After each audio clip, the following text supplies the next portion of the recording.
A warm welcome to every one of you attending the Ireland and Atlantic Slavery Symposium in Georgetown. You have no idea how envious I am of you that I am on the wrong side of the Atlantic, miles away from a discussion that is going to be very, very close to my heart, but also delighted that it's being held at all and that it's part of a plan to have more.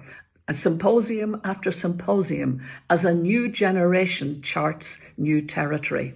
And it is, for many of us, new territory. I'm Chancellor of a university that is just over 430 years old, Trinity College, a British Colonial university, a British Imperial university for most of its life. But times have changed. We are now in an era when elite education no longer prevails as it used, when elites no longer prevail as they used. Massified education has brought in a whole new genre, a whole new cohort of researchers, a whole new cohort of people with a kind of curiosity that wants to lift stones and see what's under them, stones that were well embedded. You're in great company. You have the champions with you of our Trinity's own Colonial Legacies project, which lifted a lot of stones and still is lifting stones around our colonial and imperial past and asking questions about that past that needed to be asked in order to chart new territory, new ways of looking at things. You're in great company there. You have our leader, Kieran, you have Patrick, and you have Mobeen, who was is such a big help to us. Wonderful scholar, now left us, of course, in Trinity. But we just love the fact that each of you is dedicated to this project.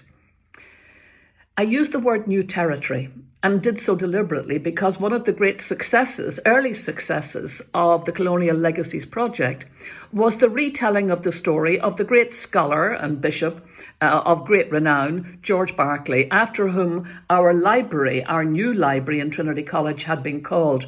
Now, he has a checkered past and he's a very famous man, of course, but a checkered past. Once it was revealed that he had had slaves, and not only had slaves, but in fact was a champion of the idea that the black person was an inferior species designed always to be in servitude to the superior white species. Well, a new generation looked at that and said, we can't live with that. We cannot have that name on our library any longer.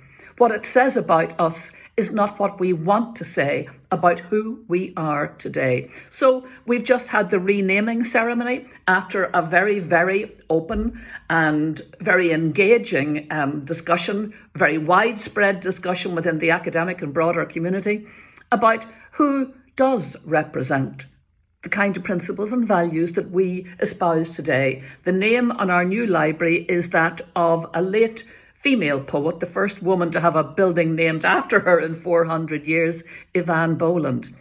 And interestingly, her very first collection of poems was called New Territory. Well, that's what you are all in, new territory.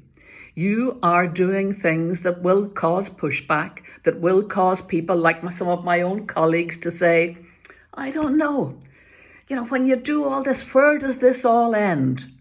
And my answer to that to my colleagues has been, wrong question, folks. The question is, what are we starting?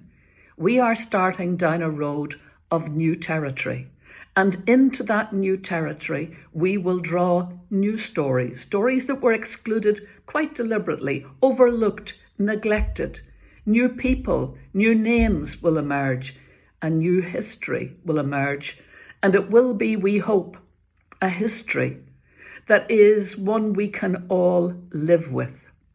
That's your job now, to tell those narratives, to, in a sense, right all the wrongs that were done to vast cohorts of people in the past who were excluded by whether it was colonialism, imperialism, elitism, people who were overlooked, but whose stories were so profoundly, intimately connected to the history that we now live. So good luck with the work that you are doing. I am just delighted that it's being done and want to celebrate and congratulate each of you who are involved in this great project. enjoy each other's company, share widely, share wisely, and you'll help all of us to chart new territory.